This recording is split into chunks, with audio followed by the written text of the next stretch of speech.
Kapag ang puso na ang nagdidikta tungkol sa pag-ibig, hahamakin ang lahat, masunod lamang ito. Ngunit paano kung umibig ka naman sa isang tao na maling pagkakataon? Ipagpatuloy mo pa kaya ang inyong nasimulang pag-ibig? Kaya naman sa kwento nating ito, tunghayan natin ang pag-ibigan ni Chloe at Tyrone. Hanggang saan kaya hahantong ang kanilang relasyon? Chloe, look at me. Bakit ka nandito? Alam mo bang ginagawa mo? Napaiwas ng tingin ang dalaga. Ang totoo kasi, hindi niya maintindihan itong si Sir Tyrone. Ginagawa lang naman niya ang lahat para magkita silang dalawa ng madalas, pero parang hindi naman ito natutuwa sa kanya. Tyrone, ginagawa ko ito para sa ating dalawa. Pero bakit parang hindi ka masaya? Paano mag-work out ang relasyon natin kung ganito palagi? Nililihim natin ang relasyon natin? Oo, hindi ako masaya sa ginagawa mo. Ilang beses ko bang sabihin sa iyo na huwag mong ipalata ang sitwasyon natin? Alam mo, Tyrone, hindi mo kailangan pabatid sa akin iyan. Wala namang masama sa ginagawa ko, hindi ba? Nating dalawa. Akala ko ba mahal mo ako at mahal natin ang isa't isa? Hindi niya napigilang maging emosyonal. Sobrang excited kasi siya na makasama ng mas matalas itong si Tyrone. Ngunit ito pa ang kanyang natamo. Narinig nitong si Chloe ang hininga ng lalaki na tila nagdalawang isip sa kanyang mga nasabi sa dalaga. Gusto kita, Chloe. Hindi pa ba sapat ang ginagawa ko sa iyo? Yung pinaparamdam ko sa iyo. Ang gusto ko lang naman sana ay mag-ingat tayo. Hindi tayo katulad ng iba na pwedeng magsama anumang oras. Pero Tyrone, nag-ingat naman ako . No, Chloe. Sa pinapakita mong iyan, pinapalata mo lamang na may relasyon tayo. Hindi ba sinabi ko sa iyo na ilihim mo natin ito? Hayaan mo darating ng araw na ipagtapat ko ito ang totoo sa kanila. Pero Tyrone, ang ibig mo mang sabihin na talagang ayaw mo ako makita ngayon? Ako na nga ang gumagawa ng paraan para sa atin. Hindi na kinaya ng dalaga ang kanyang nararamdaman. Kaya sa isang iglap lamang ay labis ang pagkainis niya. Tinapon na lamang ng dalaga ang pasalubong na para sana sa lalaki at bigla itong naging emosyonal. Gusto lang naman kitang makita araw-araw, Tyrone. Masama bang ginagawa ko? Natatakot kasi itong si Tyrone na malaman ang kanilang lihim. Unang-una dahil siya ang guro sa kolehiyo nitong si Chloe. Diyakap agad ng lalaki ang dalaga. Naging emosyonal sa mga oras na iyon. Sige, Chloe, gagawan natin ang paraan nito. Pero please, mag-ingat tayong dalawa. Ayaw kong darating ang araw na mahuli nila tayong dalawa. Dahilan pa nito para magkahiwalay tayo. Napangiti siya at tuloy na niyang napatahan ang dalaga. Gumaan naman ang pakiramdam nitong si Chloe matapos silang nag-usap. Matapos ng kanilang klase, nauna itong si Chloe nagtungo sa may parking area kung saan nakaparada ang sasakyan nitong si Tyrone. As usual, natatakot itong may makakita sa kanila. Pero ganun pa man, kung mangyari man ito, handa niya paglaban ang kanyang gurong si Tyrone. Sino ba naman kasing babae ang mahulog sa lalaking iyon? Bukod sa binayaan pa ng kagwapuhan, mabait at matalino pa ito. Habang nasa loob siya ng sasakyan, naisip nitong si Chloe kung bakit nga ba kasi ipinganak itong si Tyrone nang mas maaga pa sa kanya. Subalit hindi naman mahalaga yon sa kanya. Ang edad basta nakasigurado siyang mahal niya ito. 30 taong gulang na itong si Tyrone, samantalang si Chloe naman ay 18 taong gulang pa lamang. Subalit, ayon nga sa kasabihan na hindi mahalaga ang edad sa dalawang taong nagmamahalan, basta tunay at tapat sila sa isa't isa. Sa unang pagkikita pa lamang ng dalawa sa universidad na pinapasukan ni Chloe, ay iba na agad ang kanyang naramdaman sa lalaki at halos pagkaguluhan ito sa loob ng campus, lalo na sa mga kababaihan na pati-patay kay Tyrone. Pero dahil nga sa ilan lamang silang lalaking guro sa kanilang campus, kaya naman naging big deal ito para sa kanila. Hanggang titig lamang siya noon sa guro. Habang natuturo ito, ano ba naman kasi ang kanyang laban, isa lamang siya noong bagong lipat mula sa ibang universidad. Isang hapon noon sa library, saglit muna siyang umalis sa mesang kanyang pinagreviewhan para kumuha ng panibagong aklat. Ngunit pagkabalik niya, laking gulat ng dalaga dahil naroon sa kanyang mesa nakaupo ang gurong si Tyrone. Hindi niya inaasahan ito dahil marami namang bakanting mesa sa loob ng library. Hinayaan na lamang ni Chloe ito, pero sa kanyang puso ay talagang kilig na kilig siya. Ito ang unang pagkakataon na makita niya ng malapitan ang lalaki at nakiusap ito sa kanya na kung pwedeng tumabi sa kanyang mesa. Halos bumilis tuloy ang kanyang pagtibok ng puso noong nakita niya ang lalaki ng malapitan.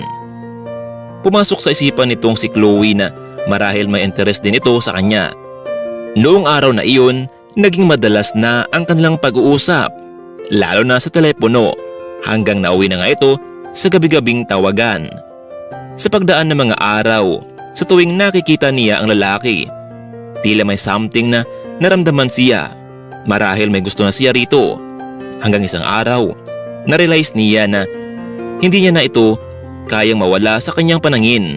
Naniniwala si Chloe na silang dalawa ang meant to be.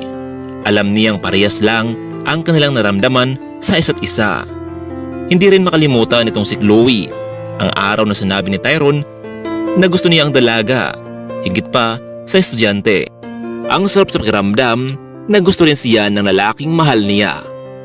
Siya nga pala, Chloe, hindi ba natataka ang mga magulang mo na minsan matagal kang nakuwi sa bahay? Huwag kang magalala, Tyrone. Hindi naman napapansin ng mga magulang ko dahil palagi naman silang wala sa bahay. Palagi silang nakatuon sa business namin. Chloe, hindi ka ba natatakot sa mga magulang mo na malaman nila ito? Alam mo, Tyrone, wala akong pakialam sa kanila. Hindi rin naman ako mapipigilan, hindi ba? Dahil wala naman tayong ginagawang masama. Biglang hinaplos ni Tyrone ang pisngi ng dalaga, kaya napatingin ito sa kanya. Kaya nga gusto kita, Chloe, dahil palaban ka. Hindi kalayuan masyado ang kanilang bahay mula sa universidad na pinapasukan nitong si Chloe. Katulad ng nakasanayan, hininto nitong si Tyrone ang sasakyan bago dumating sa bahay ni na Chloe para makaiwas sa mga matang nakasubaybay. Tyrone, hanggang dito ba talaga ako? Kailan mo ba ako ihatid sa bahay namin? Binuksan ni Tyrone ang ilaw na sasakyan at humarap sa dalaga. Chloe, hindi ba pinag-usapan natin ito? Baka may makakita sa atin. Sige, Tyrone, e-text mo na lamang ako kapag nakarating ka na sa inyo. Siyempre naman, Chloe, walang araw na hindi kita ni-text, hindi ba? Bago bumaba ang dalaga sa kotse, nalikan ito ni Tyrone sa pisngi at laking tuwa naman ang dalaga. Sige, Tyrone, ingat ka pa uwi. Tuloy na ngang umalis ang binata. Samantalang nasa harapan naman ng kanilang bahay itong si Chloe. Pagbukas ng pinto, nagulat siya dahil naroon pala ang kanyang mami at daddy sa loob. Hindi niya na-expect na darating ito nang mas maaga sa kanya. Pero ang higit niyang pinagtataka, may tatlong mga bisita itong nakaupo sa may sala at pamilyar sa kanya ang isa sa kanila. O anak, bakit ngayon ka lang? Kanina pa ako naghintay sa iyo. Ang sabi ng driver natin, hindi ka daw pumasok sa school. Sumabay ka na sa amin kumain. Mamaya ay mag-usap tayo. Sinunod na lamang nitong si Chloe ang lahat, kahit ang totoo ay ayaw sana niyang kasabay na kumain ng bisita nila. Umupo ito si Chloe sa tapat ng silya ng binata na kanina pa niya namukaan. Siya nga pala, anak. Naalala mo ba ito? Tanong ng kanyang ama. Umiling lamang itong si Chloe at nagsalok ng pagkain sa mesa. Naalaala ng dalaga kung sino ang pamilyang ito. Ito yung ka-dinner nila last month, pero hindi siya naging masaya. Mas mabuti pang kasama ni Tyrone on marahil mag-enjoy pa siya. At ang binatang kaharap niya ngayon, ang binatang kinabaliwan ng kanyang pinsang si Lalaine. Kaya pala pamilyar sa kanya ang pagmumukha nito. Siya nga pala si Rex, gwapo, anak ng isang pamilyang negosyante. Habulin din ng mga babae, katulad ng pinsan kong si Lalaine.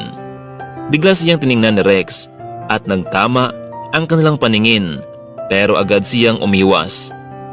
Ang sungit nitong makatitig sa kanya. Akala mo naman kung sinong gwapo. Pero wala pa rin itong banatbat kay Tyrone. Anak, why don't you and Rex go out together for friendly date? Wala namang masama doon, hindi ba? Hindi malaman nitong si Chloe kung ginugood time lamang siya ng kanyang ina. Anong date, ma'am? Ano ba nangyari sa aking mga magulang? Nirereto ba nila ako sa lalaking ito? Hindi ito maaari. Napatitig lamang si Rex, ngunit wala man lang itong naging reaksyon. Pero biglang nagsalita ito at halatang walang ganang kumain. But ma'am, I'm already dating with someone else. Natahimik ang lahat sa sinabi ng lalaki. Rex, pwede ba? Pinag-usapan natin to, hindi ba?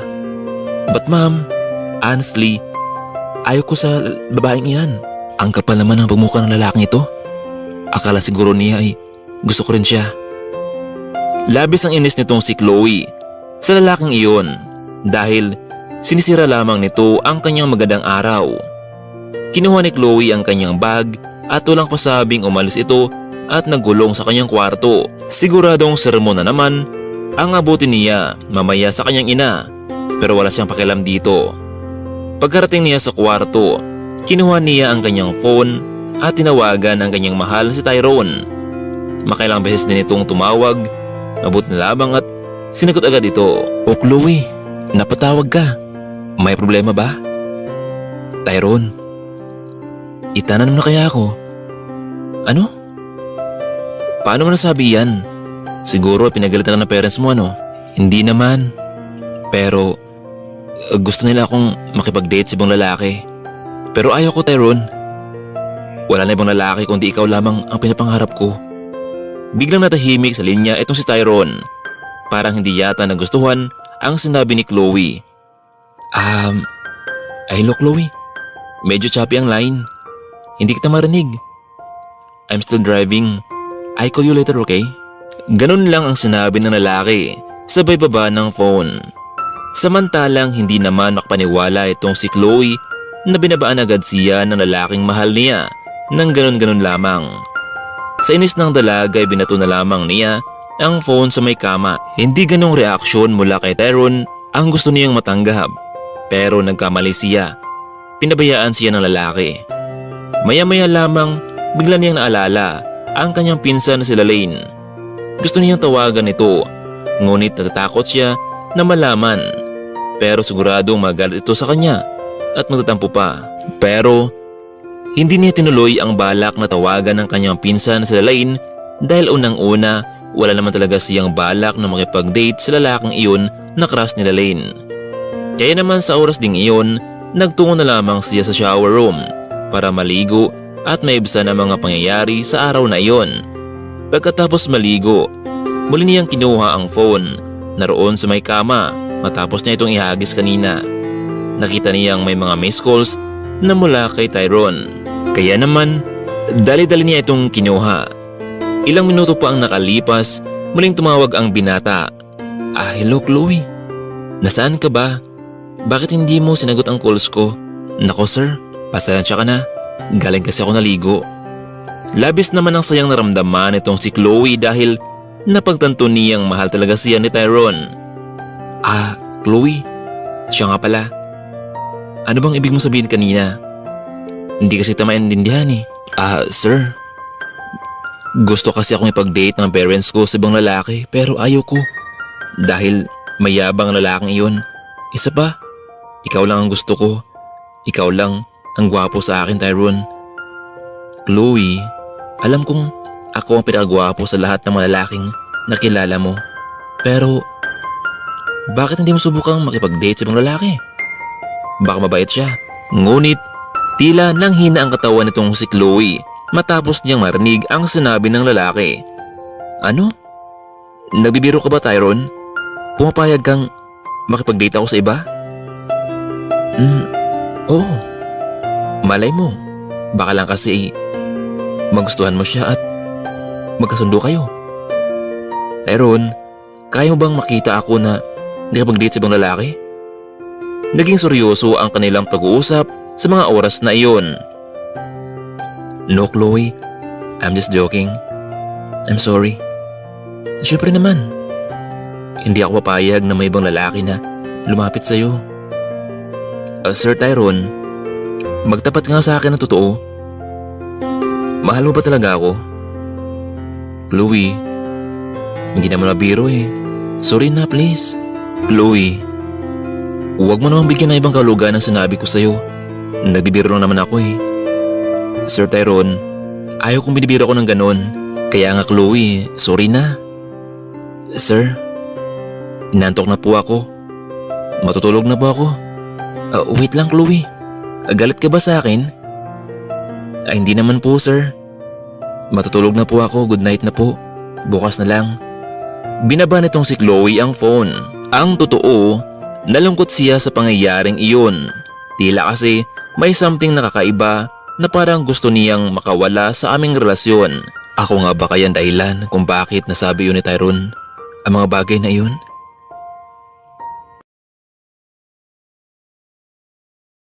Ano yan? Seryosong tanong nitong si Tyrone sa nakatandang kapatid nitong si Chloe. Isang maputing sobre ang inabot nito sa kanya. Bakit niya bubuksan para malaman mo kung anong laman nito? Inabot ni Tyrone at sinilip kung ano ang laman nito. Na makita niya kung ano ang laman, galit niyang binalik ang maputing sobre. Hindi niyo ba talaga akong titigilan? Ano bang gusto niyo? Mr. Tyrone, simple lamang ang gusto namin. Layuan mo ang kapatid ko. Maliwanag ba? Napangiti na lamang ang lalaki. Alam mo, wala akong ginagawang masama kay Chloe. Huwag ka na magmaangan pa, Tyrone. Sinisira mo lamang ang kinabukasan ng kapatid ko. Tapos sasabihin mo na wala kang ginawang masama. Hindi mo ba iniisip na masyado pang bata ang kapatid ko? Hindi ko niloloko ang kapatid mo. Mahal namin ang isa't isa. Tyrone, alam kong may baka pang motibo kung bakit gusto mo siya. Ganyan ba ang inisip niyo sa akin? Parang mukha kong pera? Pwes nagkakamali kayo. Ganon na nga, kaya mas mabuti pang itigil mo na ang kalokohan na ito. Dapat nga hindi ka pumatol sa kapatid ko. Alam mo mali ito, hindi ba? Ikaw ang mas nakatanda sa kanya kaya dapat mong alam ito. Alam mo, pag nalaman to ng school, siguradong kick out ang kapatid ko at siguradong tanggal ka sa pagiging guro mo. Pasensya ka na pero hindi ko kang iwan si Chloe. Mahal namin at isa. Mr. Tyrone, huwag mong sagrin ang pasensya ko. Bigla siyang kinilyuhan ng lalaki. Nagdilim ang paningin nitong si Tyrone. Gusto sana niyang patulan ang lalaki pero pinigilan lamang niya ito at tila nawagi sa kanyang binabalak. Makinig ka Tyrone. Kung mahal mo pa ang buhay mo, umalis ka na sa buhay ni Chloe. Ilang beses niyang gustong layuan itong si Chloe, ngunit mas lalo lamang itong nagparamdam sa kanya. Maya-maya lamang, may lumapit kay Tyrone ang kanyang co-teacher. Oh Sir Tyrone, akala ko'y umuwi ka na. Wala na ang gamit mo dito sa faculty room. Siya nga pala, may isang magandang dalaga ang naghanap sa'yo rito kanina. Agad niyang naalala kung sino iyon. Si Chloe, may pinag-usapan kasi silang dalawa na magkikita sa lumang building ng eskwelahan. Pagdating ko sa lumang gusali, hindi nga ako nagkamali. Nakita ko si Chloe na nakatayo sa may sulok habang hinintay ako. Humarap ang dalaga sa akin, ngunit mukhang matamlay ito at numabaga pa ang kanyang mga mata. Lumambot tuloy ang aking puso na makita ko ang itsura ng nobya ko. Nang tuluyan na siyang nakalapit sa dalaga, hinaplos niya ang pisngin nito. Chloe, bakit wala ka sa klase mo kanina? Galit ka ba sa akin? At sa hindi inaasahan, may tumulong luha sa kanyang mga mata. Ayaw ko kasing makipag-date sa lalaking iyon. Bakit mo ba kasi ako pinayagan? Chloe, joke lang naman yun eh. Hindi siya makatiis kaya naman niyakap niya ang dalaga. Ang sarap sa pakiramdam habang niyakap niya si Chloe. Paano niya ma-attempt na hiwalayan ang babaeng mahal niya? Tyrone, hindi ba nangako ka sa akin na mag-date tayo bukas? Oo naman Chloe. Anong oras ba? After class. Biglang namula ang pisngin ng dalaga at pansin na pansin ito ni Tyrone. Tyrone, excited ako para bukas at iyak talaga ako kapag hindi tumatuloy. Don't worry Chloe, matutuloy ito. Sabay hawak sa magkabilang pisngi ng dalaga. Nang malapit na sana maglapat ang kanilang mga labi sa oras na iyon, may biglang tumunog sa kanilang paligid. Alam nilang may kasama silang ibang tao sa loob ng gusali. Gusto pa sanang yakapin ni Tyrone ang dalaga ngunit huli na ang lahat. Mukhang ito na yata ang huling pagkakataon na magkita silang dalawa. Kinabukasan, walang tawag o text man lamang mula kay Tyrone. Pero kahit ganun pa man, itutuloy pa rin ng dalaga ang kanilang napag-usapan sa araw na iyon. Baka sakaling naroon ito sa labas ng village habang naghintay sa kanya. Kinuha ni Chloe ang kanyang bag at nagmamadaling lumabas mula sa kwarto. Maswerte nga siya dahil natutulog pa ang kanyang mga magulang at malaya siyang makalabas ng bahay. Nang makalabas na ito ng pinto, akala ng dalaga ligtas na siyang makalabas mula rito. Ngunit isang pangyayari ang hindi niya inasahan. Nakapadlock pala ang lahat ng pinto ng bahay. At saan ka pupunta Chloe? Kuya, ikaw pala. Siyempre po, papasok sa eskwela. Pwede ba Chloe? Huwag mo akong lokohin. Alam ko ang ginagawa mo. Napagkasunduan nila mami at daddy na doon ka muna sa Amerika tumira. Ano? Seryoso kayo dyan kuya? Hindi ito maaari. Chloe, pumayag ka man o hindi, buo na ang desisyon ng parents natin. Samantalang, sa araw ding iyon, matapos ang klase nitong si Tyrone, bagamat alam niyang hindi papasok itong si Chloe. Kakausapin na lamang niya ito mamaya kapag nakita na sila patungkol sa kanyang pag-aaral. At sa araw ding iyon, nagtungo na ang binata sa lugar kung saan dapat sila magkita. Ilang oras siyang naghintay na sana makarating ang babaeng mahal na mahal niya. Nakaset up na ang lahat sa lugar na iyon at pagkatapos ay manood sila ng sine. Ngunit maraming oras ang nagdaan, walang Chloe ang dumating. Tinawagan niya kung nasaan na ito pero hindi niya ito makontak.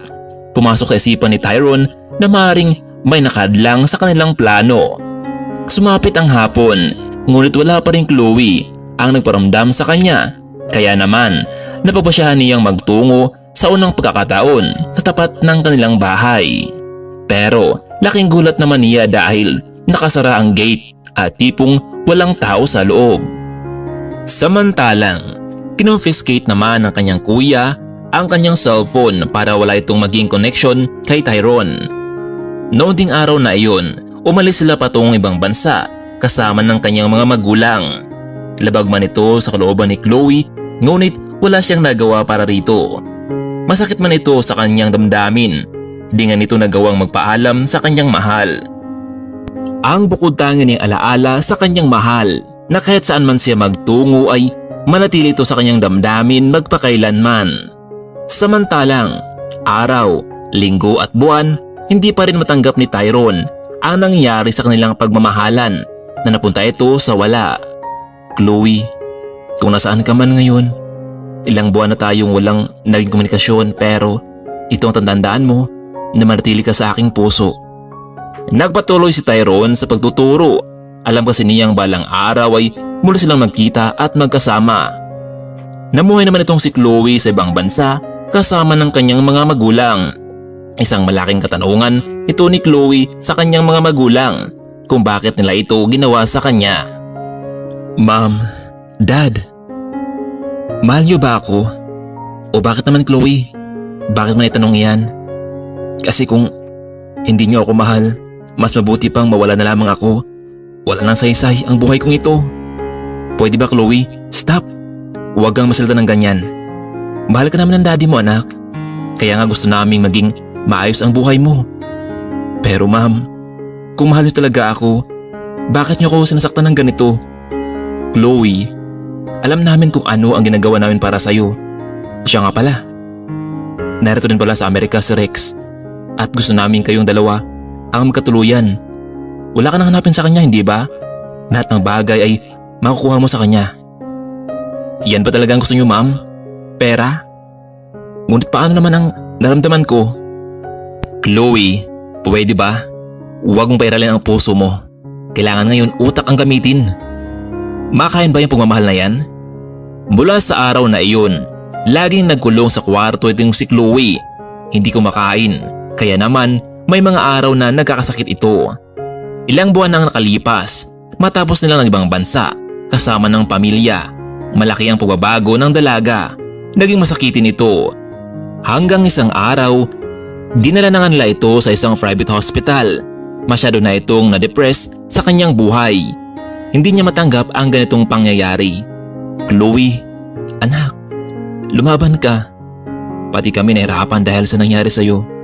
Ano bang gusto mo?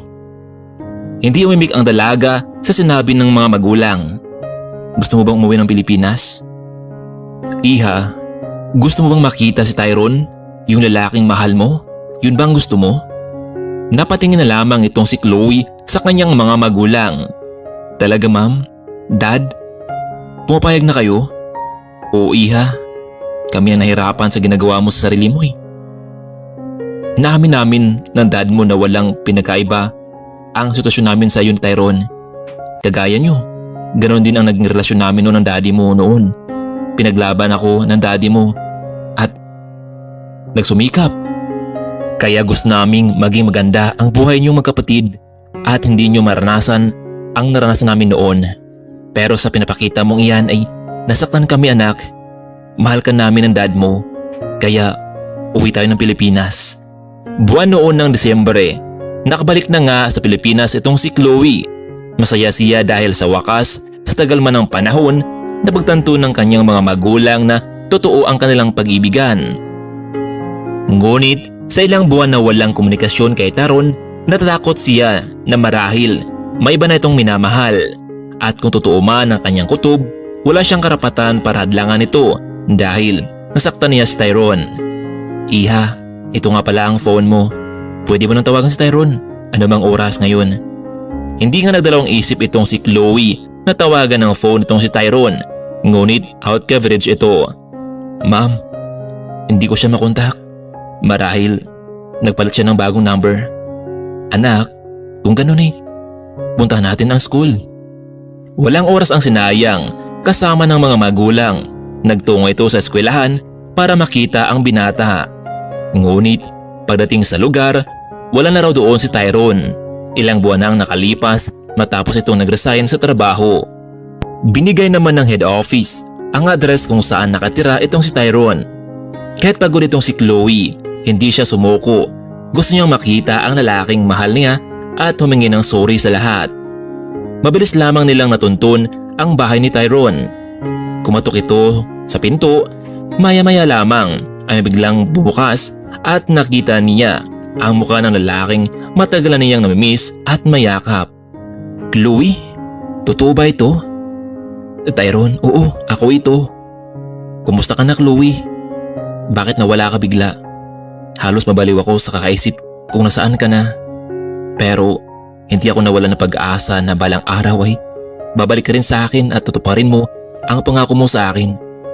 Tyrone, I'm really sorry. Isinama ako ni ma'am at dad sa Amerika dahil tutol sila sa relasyon natin. Pero bakit ka ngayon nandito, Chloe? Baka makita ka ng parents mo at dumalaw sa akin. No, Tyrone. Kaya nga ako nandito dahil mahal kita. Pinaglaban kita. Ganon ka rin ba sa akin? Mahal mo pa rin ako, Tyrone? Chloe, kailanman, hindi nagbago ang pagtingin ko sa'yo. Manatili ito. Biglang niyakap ng dalaga itong si Tyrone. Maraming salamat Tyrone dahil mahal mo pa rin ako. Pero Chloe, baka malaman ito ng parents mo at ilayo ka naman sa akin. Alam mo Chloe, narealize ko noon yung sinabi mong itanan kita. Sana ginawa ko na yun para magkasama tayo. Ito na ba ang totoong pag-ibigan na kahit sa maraming pagsubok na dumaan ay walang makahadlang? Sila na kaya hanggang sa dulo? Magiging happy together na kaya ang kanilang relasyon at wala nang hadlang pa?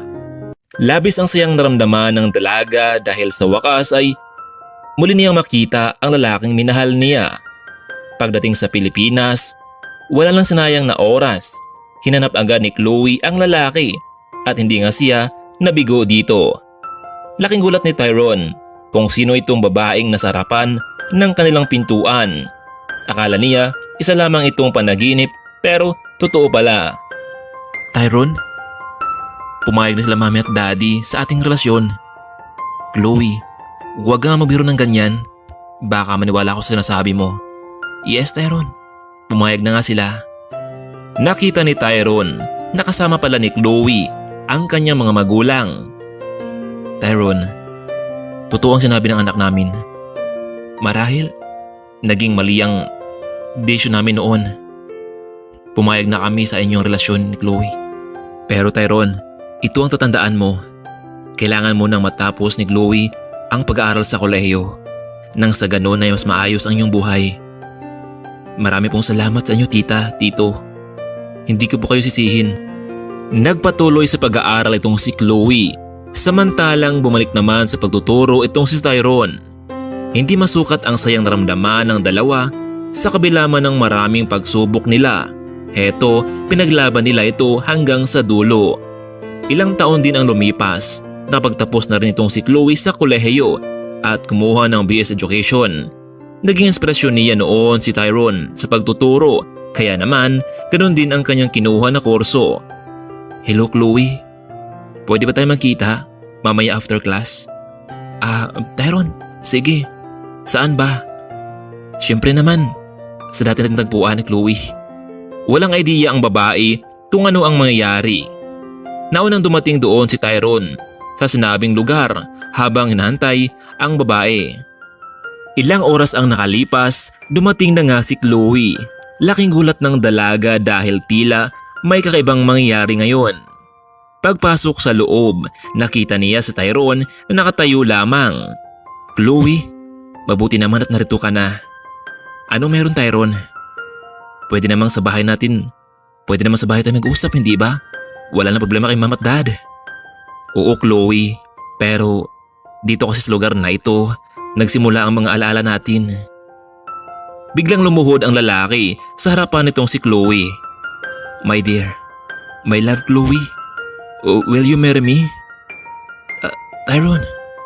Oo Chloe. Tinatanggap mo ba ako? Tinatanggap mo ba ang pag-ibig ko sa'yo? Tyrone? Yes! Matagal ko nang hinihintay ito. Ayaw ko na namang pangunahan ka. Yes, Tyrone. I will marry you. Maraming salamat, Chloe. I love you so much. Walang nagawa ang mga parents at kapatid nitong si Chloe kundi pumayag na lamang. Anak, Chloe, Tyrone, kung yan ang naging desisyon nyo, hindi namin kayo papigilan pa. Basta lagi nyo tatandaan na dapat lagi kayong magtulungan sa lahat ng bagay. Dumating na ang araw ng kanilang kasal. Labis ang sayang naramdaman ng bawat isa dahil hindi ito isang panaginip lamang. Nagsama silang dalawa at namuhay ng mapayapa sa piling ng bawat isa. Minsan, may pagkakataon sa buhay natin na talagang hindi panig sa atin ang pagkakataon. Pero kung ano man ang makabuti para sa'yo, gawin mo. Umibig, magmahal, bumuo ng pamilya. Ang mahalaga ay masaya ka. Hanggang dito na lamang muna mga kaibigan. Maraming salamat sa inyong patuloy na pagsuporta sa aking munting channel. Maraming salamat. Hanggang sa susunod pa nating mga kwentong pag-ibig. Maraming salamat at paalam.